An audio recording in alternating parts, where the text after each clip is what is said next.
கர்த்தருக்கு ஸ்தோத்திரம்.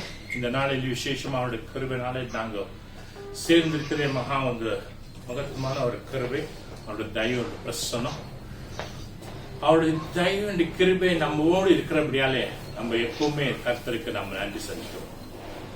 நிச்சயமா இந்த 9வது மாதத்துக்குள்ளே முதலாவது வாரத்துக்குள்ளே நாங்க காண்றது தேவனுக்காக. எத்தனையோ பேர் இந்த மாதத்தை பார்க்காத எத்தனையோ பேர் இறந்து போனாங்க. ஆனா கர்த்தரோ அவருடைய கிருபையோ அவருடைய பாசமோ அவருடைய அன்போ எங்க மேல வைத்து எங்களை சுகத்தோட பலத்தோடு எங்களை பாதுகாத்து கொண்டு வந்திருக்கிறேன். அதுக்காக நான் நன்றி செலுத்த வேண்டும்.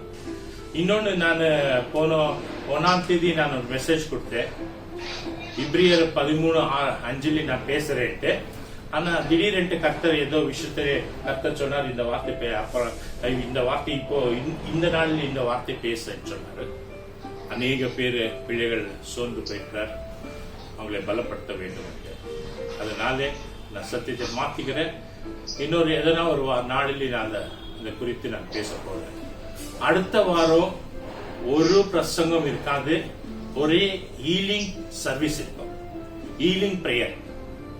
அதனால நானும் ஒரு 10-15 நிமிஷத்துக்கு முன்னாடி நான் உங்களுக்கு எல்லாருக்கும் நான் மெசேஜ் அனுப்புறேன். எஸ்பெஷலி நம்ம வாட்ஸ்அப்புக்குள்ள குரூப்புக்குள்ள இருக்கிற அத்தனை பேரு, நீங்க எங்கன்னா இருந்தா, வேலை மேல இருந்தா நான் ஒன்றும் செய்ய முடியாது, வீட்டுக்குள்ளேயோ எதனா ஒரு இடத்துல இருந்தாரா நீங்க அந்த நேரம் நீங்க ஜெபத்தில் உட்காருங்கள்.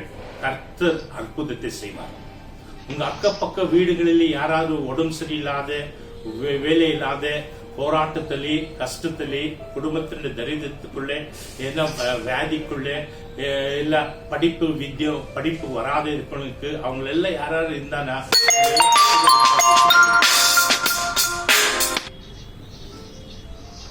பக்கத்தில் உட்கார வைத்துக் கொள்ளுங்கள். கர்த்தர் பெரிய காரியத்தை செய்வார். அன்னைக்கு ஒரே ஹீலிங் சர்வீஸ் மட்டும் தான். அதுக்கு மேலே வாரம் பிரசங்க பண்ண முடியாத நிலைமையில் இருக்கிற காரணம் என்ன, அந்த ஞாயிற்றுக்கிழமை ஃபுல் டே நான் ரொம்ப பிஸியா இருக்கிறேன். அநேக இடங்களிலேயே சரி, அநேக சுவிசேஷத்தினுடைய வேலைகள், பாட்டினுடைய கொயர் பிராக்டிஸுங்கோ, அநேக காரியங்கள், சஜஷன்ஸ், ஆலோசனைகள், இந்த மாதிரி காரியங்கள் கொடுக்கறதுக்குள்ளேயே டைம் ஃபுல் டே, அந்த சண்டே ஃபுல் டே அந்த டைம் வேஸ்ட் ஆகிருக்கு. அந்த காரியங்கள் நான் செலவிட்டு கொண்டு இருக்கிற தேவனுடைய ஊழியத்துக்காக. அது most probably every week message இருக்காதுன்ட்டு நான் நினைக்கிறேன். மாசத்துக்கு ஒரு நாள் உங்களுக்காக நான் மெசேஜுக்குள்ளே வர்றேன். அதுக்காக உங்களுக்கு நடுவில் ஜபித்துக் கொண்டு இருக்குவேன். இல்ல நடுவில் ஒரு 5 நிமிஷம் மெசேஜ் எதனா சமயம் இருக்கும்போது உங்களுக்கு கர்த்தர் எனக்கு ஏதுனாக்குனாரா அந்த தேவனுடைய சத்தியத்தை பேசி உங்களுக்கு அப்லோட் பண்ணுவேன். கர்த்தர் கூட இருக்க, ஒன்றும் பயப்படாதீங்க, கர்த்தர் உங்களை பாதுகாத்துக் கொள்வார். அதனால அடுத்த வாரம் ஹீலிங் சர்வீஸ் இருக்குது. தயவு செஞ்சு மறக்க வேண்டாம். மெசேஜ் இல்ல, ஒன்லி பிரேயர். எப்பப்பட்ட பிரச்சனைகள் இருந்தாலும் தேசத்துக்காக ஜெபம் செய்யலாம், கிராமத்துக்காக ஜெபம் செய்யலாம், நம்ம பெங்களூர் பட்டணத்துக்காக ஜெபம் செய்யலாம், நம்ம அதிகாரிகளுக்காக ஜெபம் செய்யலாம். எஸ்பெஷலி நம்ம வாட்ஸ்அப் குரூப்பில் இருக்கிற அத்தனை மெம்பர்ஸுக்காக ஜெபம் செய்யலாம். இந்த விஷயங்கள் மட்டும் தான் ஜெபம் செஞ்சுட்டு நாங்க ஆராதனை சர்வீஸ் முடிக்க போறேன். அதனால தயவு செஞ்சு அடுத்த வாரம் யாரும் மிஸ் பண்ணாதீங்க. ஒரு 10-15 மினிட்ஸ் பிஃபோர் நான் உங்களுக்கு மெசேஜ் அனுப்பிடுறேன். வாட்ஸ்அப் குரூப் இருக்கிறவங்களுக்கு நீங்க தயவு செஞ்சு அந்த மெசேஜை பார்த்து நீங்க எங்க இருந்தாலும் அங்க உட்காருங்க. ஜபத்திலே கர்த்தர் கிரியேட் செய்வார். நம்பிக்கையோடு இருங்கள். ஏன்னா இப்ப கர்த்தர் என்ன சொல்றாரு பாருங்க, ஓய்தோ வாசித்து பாருங்கள். இப்ரியர் 11:6 என்ன கர்த்தர் சொல்றார்?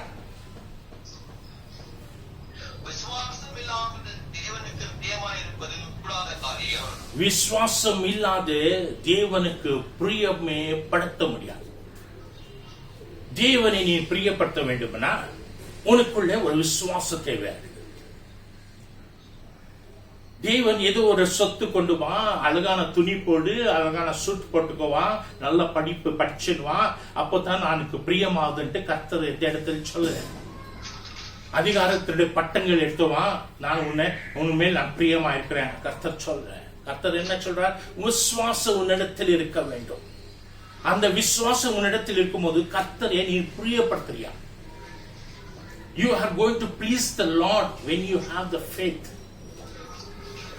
11:6 But without faith, it is impossible to please Him. Without faith, it is impossible to please Him. Please Him. Please whom? Please Jesus. Without faith, you cannot. It is impossible to please the Lord Jesus. Very clearly, it is mentioned in the Bible. You can see the wonders. You can receive the blessings.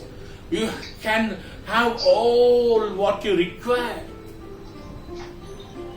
But you have to please the Lord. You are not supposed to please the world. You are not supposed to please your family members. The Lord says you have to please the Lord Jesus. Taking a goat, taking a sheep, taking this one and giving an offering. That is not, you are bringing lakhs together offering. You cannot please the Lord. With the lakhs and crores of money offering, putting in the offering, you cannot please God. You can please the Lord from your faith. உன்னுடைய விசுவாசம் இல்லைன்னா நீ தேவனை பிரியப்படுத்த முடியாது. நீ லட்ச கோடி காணிக்க போட்டாலும் தேவனுக்கு பிரியம் இல்லை. விசுவாசம் குஞ்சு போயிருக்குது, விசுவாசத்தை அடரமாடி கொண்டிருக்குது. விசுவாசத்தினால நீ எதுவுமே ஜெயிக்க முடியாதபடி நீ பின்மாற்றத்துக்கு போயின்னு இருக்கிற. விசுவாசம் இல்லாதனால நான் தூரமா இருக்கிறேன், விசுவாச கிட்ட வந்துனே இருக்கிறான். அந்த விசுவாசத்தை நீ பலப்படுத்திக்கோ. என்னானாலும் இயேசு நானே என் கூட இருக்கிறான், என்னோடு இருக்கிறார், என்னை கைவிட மாட்டார், என்னை தாங்குவார். பிரச்சனை வரும்போது இயேசு என்னோடு இருக்கிறார். வியாதி வரும்போது இயேசு என்னோடு இருக்கிறார். கவலைகள் வரும்போது இயேசு என்னோடு இருக்கிறார். குடும்பத்து பிரச்சனை வரும்போது இயேசு கூட இருக்கிறார், அவர் பொறுப்பெடுத்துக் கொள்வார். வேலை மேல் போராட்டம் வரும்போது இயேசு என்னோடு இருக்கிறார். வேலைகளே இல்லாதபடி 50% பேமெண்டோ, சில பேருக்கு 50% இல்லாத, சில பேருக்கு வீட்டுக்கு அனுப்ப, சில பேருங்க இந்த இப்போ நடந்து கொண்டிருக்குது. ஆனா விசுவாசத்தோடு கர்த்தர் ஏற்றார். விசுவாசத்தோடு நான் உன்னை நடத்துவேன். அதுதான் தேவனை பிரியப்படுத்தத்தக்கதாக தேவனை சந்தோஷப்படுத்துறியா? பரலோக சந்தோஷப்படுமா? தேவனை சந்தோஷப்படுத்துமா? நீ பிரியப்படுத்த முடியுமா? அந்த பிரியமான தேவனை எப்படி பிரியப்படுத்த ஒரு பக்தனை காண்கிறியா? ஆதியாக 22:8 வாசித்து பாருங்கள். 22:8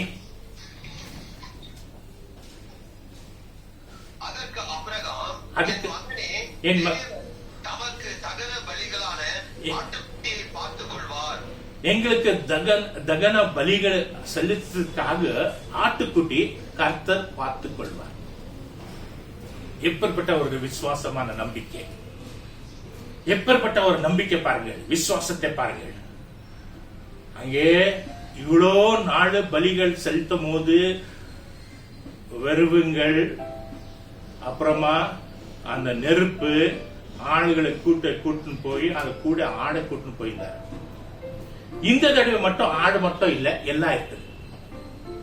மகன் கேட்கிறான், என்னப்பா எல்லாம் கொண்டு வந்திருக்கிற, நெருப்பு கொண்டு வந்திருக்கிற, வெறுவை கொண்டு வந்திருக்கிற, எல்லாத்தையும் கொண்டு வந்திருக்கிற, ஆனா என்ன ஆடை கொண்டு வராத இருக்கிறியே, என்னப்பா இது கேட்கிறான் மகன். பாருங்க, கர்த்தர் அவன் என்ன விசுவாசத்தோடு சொல்றான், கர்த்தர் பார்த்துக் கொள்வார். எங்களுக்காக ஒரு ஆடு கர்த்தர் பார்த்துக் கொள்வார். அவர் மனசுக்குள்ள என்ன இருக்குதோ எண்ணம் தெரியுங்களா? இவன் தான் பலிப்பா, இவன் தான் நீ சொல்லி கேட்டு நிற்கிற, நீ தான் ஆடு மனசு சொல்லி இருக்குது. உடனே பலி கொடுக்கறதுக்கு நான் எடுத்து கொண்டு போயின்னு இருக்கிறேன். அதுதான் ஆளுகளையும் கூட கூட்டு போல, அங்க மேலே கூட கூட்டு போனா அவ்வளவு தூரத்துக்கு மட்டும் தான், எவ்வளவு தூரம் கூட்டு போனா அவ்வளவு தூரம். அதுக்கு மேல ஆளுகளை கூட்டு போல. ஆளுகளுக்கு சொல்லிட்டாரு, நீ இங்க தான் இரு, நாங்க 2 பேரும் போயிட்டு வரோம்ட்டு. வருவெல்லாம் ஈசாக்கு முது மேல போட்டு வெட்ட மாடான்னு சொல்லிட்டு அவன் பாருங்க, அவனை வெட்டுறதுக்கு அவனே வெறுவு கொண்டு வரான் மேலுக்கு. இப்படி இருக்கும்போது அவனுக்கு கேட்கறான், எங்க ஆடு? அப்பா ஆடு இங்க இல்ல, ஆடு கர்த்தர் பார்த்துக் கொள்வார், கர்த்தர் கொடுக்குவார். கர்த்தருடைய வேலை. எப்படி ஒரு நம்பிக்கை பாருங்க, விசுவாசத்தை பாருங்க. இந்த விசுவாசம் நமக்குள்ளே ரொம்ப தடமாடுது. இந்த விசுவாசம் இப்பேற்பட்ட தகப்பன், விசுவாசத்துடைய தகப்பன் அவர் அப்புறம் என்ன ஆனாலும் அவர் பின்மாற்றத்துக்கு போகல. பாருங்க, எவ்வளவு நம்பிக்கையான விசுவாசம். கர்த்தர் பார்த்துக் கொள்வார். பார்த்துக் கொண்டாரா? அவன் எல்லா வெறுவெல்லாம் எல்லாம் வச்சு நெருப்பு போட்டு பின்னாடி போட்டு அவனை வெட்டுறதுக்கு எத்து கையை தூக்குனார் வெட்டுறதுக்கு. வானத்தில் இந்த சத்தம் வருது, ஆபிரகாமே ஆபிரகாமே வெட்டாதே, கத்தி தூரம் எடுத்துடு, அந்த கத்திய மகன் மேல வைக்காது, தூரம் எடுத்துடு சொல்லி அவனை எடுத்துட்டு அப்போ 13 கண்ணு எடுத்து பாக்குறானா. 13 மாசத்தை பாருங்கள். கண்கள் ஏறெடுத்து பார்க்கும்போது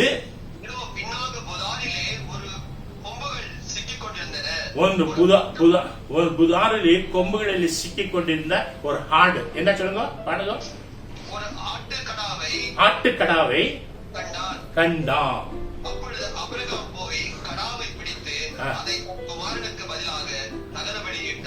அப்போ அந்த ஆடு அந்த விடுவித்து கொண்டு வந்து தன்னுடைய மகன் பலி கொடுக்கிற இடத்துல தன் ஆடை பலி கொடுத்தார்.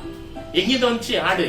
ஒனாரமா இருக்குது. அங்க எந்த ஆடுமே இல்ல, ஒண்ணுமே இல்ல, எந்த இடமும் இல்ல. அப்பேற்பட்ட இடத்துல எங்கிட்ட வந்துச்சு ஆடு? இயேசு சுவாமி ஆடு போடு வந்துட்டார். கர்த்தர் அங்கே நின்றார். கர்த்தர் அங்கே நின்று அவனுக்கு ஏற்ற ஒரு பலியை செலுத்துறதுக்காக கர்த்தரை அங்கே உருவாக்கினார். கர்த்தர பிள்ளைகளை, நீ எப்படிப்பட்ட பிரச்சனையாயிரு, நீ சோதனைகளை ஜாயிக்க வேண்டும்னா, சோதனையை தாண்ட வேண்டும்னா, போராட்டம் தாண்ட வேண்டும்னா, வியாதிகளை சுகப்பெற வேண்டும்னா, அநேக விதமான சிக்கல்களை தப்பித்துக் கொள்ள வேண்டுமா, வேலை மேல போராட்டங்களை தூரமா போக வேண்டுமா, நீ கவலைப்படாதே, கவலைப்படாதே, கவலைப்பட்டு வேதனைப்பட நீ விசுவாசத்தோடு இரு. கர்த்தர் என்னை கைவிட மாட்டார். கர்த்தர் பார்த்துக் கொள்வார். ஏன்னா 8 வாசத்து பாருங்கள், என்ன சொல்றாரு ஆபிரகாம், என்ன சொல்றாரு 8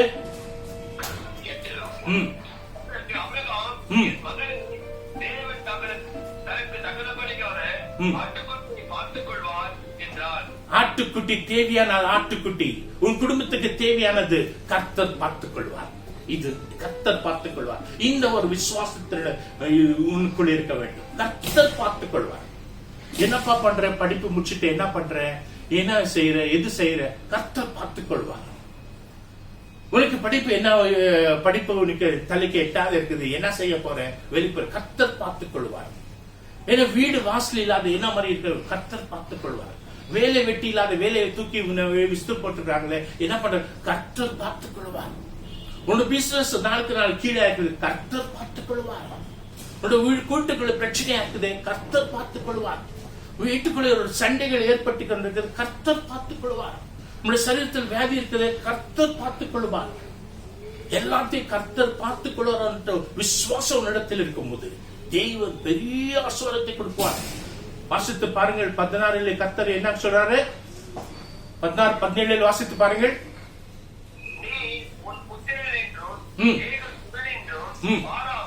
பாராமல்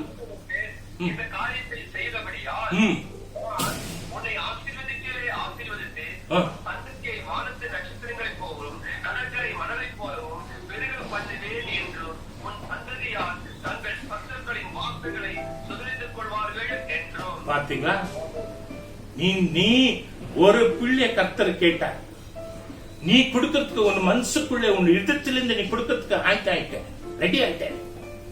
நீ கொடுக்கறதுக்கு எப்படி முன்னாடி வந்தியோ, ஒண்ணுமே பார்க்காதபடி, சாராளுக்கும் சொல்லாதபடி, பிள்ளைக்கும் சொல்லாதபடி, அவன் குடும்பத்துடைய சந்ததிகளுக்கு சொல்லாதபடி, ஒரே மனசோடு முறுமுறுக்காதபடி, என்ன சாமி கடைசி காலத்திலே ஒரு குழந்தைய நான் கேட்கவே, நீங்களே கொடுத்துட்டு இப்போ 9-10 வயசு ஒரு பையனை நீ தூக்கி என்னை பலி கொடுன்னு கேட்கிறிய, என்ன இது நியாயமா இருக்குது? அப்பேற்பட்ட கேள்வியும் கேட்காதபடி, முறுமுறுக்காதபடி, நீ யதார்த்தமா வந்து நீ மனசாரி நீ கொடுத்தபடியாலே உனக்கு எப்பேற்பட்ட ஆசீர்வாதங்கள், வானத்தின் நட்சத்திரங்கள் பாரு, பூமியின் கடல்கள் மணல்கள் பார், எப்படி ஒரு ஆசீர்வாதம், பரலோகத்தின் ஆசீர்வாதம், பூலோகத்தின் ஆசீர்வாதத்தினால் குமிந்து அவனுடைய சந்ததி ஆசீர்வதிக்கத்தக்கதாக கர்த்தர் செய்தார்.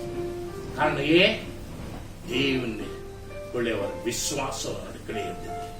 அந்த சோதனை தாண்டத்தன்படியாலே, சோதனை ஜெயித்தபடியாலே, அந்த விசுவாசத்தோடு அவனை ஜெயித்தபடியாலே கர்த்தர் அத்தனை ஆசீர்வாதம், நீ தலைக்கே எட்டாத ஆசீர்வாதங்கள் கர்த்தர் உனக்கு கொடுக்குவார். பலப்படுத்தினால் நிற்க வைத்துக் கொள்வார்.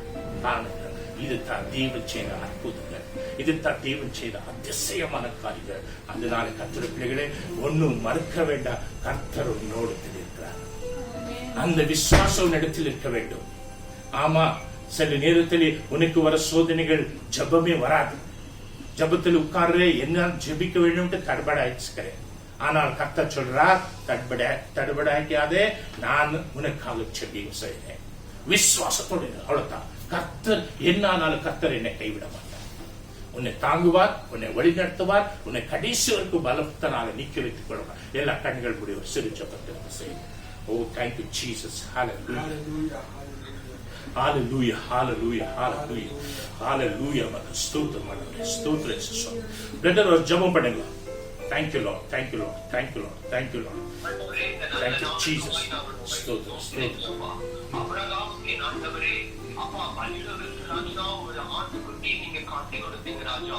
அதே ஆட்டுக்குட்டி வடிவத்தில் ராஜா எங்கள் பாவங்களுக்காக, எங்கள் சாபங்களுக்காக ராஜா ஒரே பேரான குமாரனை கர்த்தாவே எங்களுக்கு அழைப்பு கொடுத்து ராஜா எங்கள் பாவங்களையும் சாபங்களையும் நீக்கி ராஜா கிறிஸ்துவின் ரத்தம் சகல பாவங்களையும் கழுவி சுத்திகரிக்கும் என்று சொன்னது போல எங்களை கழுவி சுத்திகரித்து எங்களை ஆசீர்வதித்து எங்களை தைரியப்படுத்தி உங்களுடைய கருவினால் எங்களை உடைய சுற்றி எங்களை வைத்திருக்கிறீரே. அந்த பாவத்தை நன்றி செலுத்துகிறோம். விசுவாசம் அற்றவர்களாய் நாங்கள் காணப்படுகிறோம் ராஜா.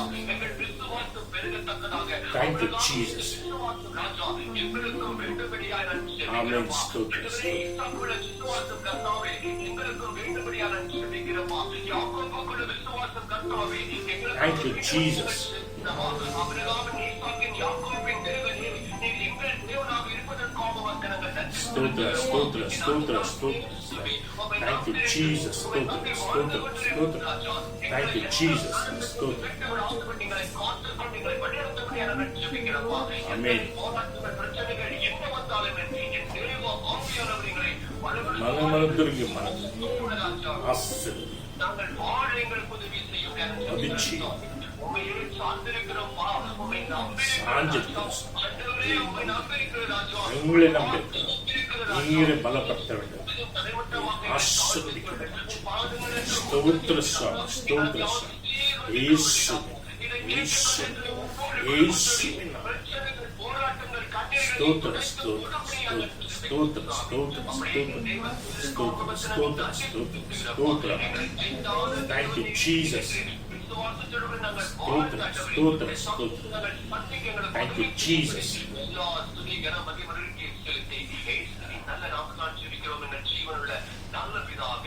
ஆமென். என் ஆத்மாவே கர்த்தரை ஸ்தோத்திரி, என் உள்ளுமுள்ளமே பரிசுத்த நாமத்தை ஸ்தோத்திரி. என் ஆத்மாவே கர்த்தரை ஸ்தோத்திரி, அவர் செய்த சகல உபகாரங்கள் ஒன்றும் மறவாது. ஆமென், ஆமென். கர்த்தர் பிள்ளைகளே, அடுத்த வாரம் ஞாபகத்தில் வைத்துக் கொள்ளுங்கள். தேவன் பெரிய அற்புதங்கள் அதிசயங்கள் செய்வார். அந்தந்த ஜெபத்துக்காக தவறாதீங்கள். தெய்வ சமூகத்துக்கு ஜெபித்துக் கொள்ளுங்கள்.